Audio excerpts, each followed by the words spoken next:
नाज़रीन धरती टाइम से गॾु आहियां अब्दुल अज़ीज़ जतोई। नज़र विझंदासीं अॼु जी ताज़ा तरीन ख़बरुनि ते।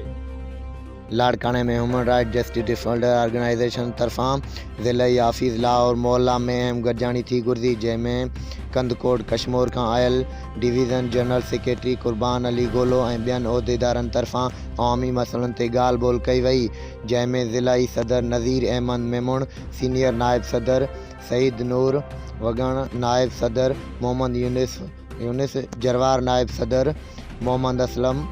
कोरेजो, general secretary Qurban Ali Kumbhar, deputy general secretary Muhammad Hanif Jarwar, joint secretary Abid Hussain Joyo, deputy joint secretary Abdul Salam Jarwar, information secretary Hajan Korejo, finance secretary Sikandar Ali Mugheri, office secretary Sajan Ali Ladik जनखे, डिवीज़न जे जनरल सेक्रेटरी कुर्बान अली गोलो जे सरबराही में उहिदेदार चूंडण तौर खां बाद सिंध जे ग़रीब मिसकिननि मारूड़नि जे वाड़ लाइ पाबंद कयो वियो ऐं लीडर विंग जी डिवीज़नल सदर मैडम रुखसाना अबड़ो पंहिंजे ख़िताब में चयो त ग़रीब मारूड़नि जी हर मुमकिन कोशिश कंदासीं। अगरि कंहिं ग़रीब माण्हू सां कोई जाइज़ मसइलो आहे त असीं ह्यूमन राइट्स डिफेंडर ऑर्गेनाइजेशन जे प्लेटफॉर्म ते उनजी मुमकिन मदद कंदासीं। Report Sikandar Ali Mugeri.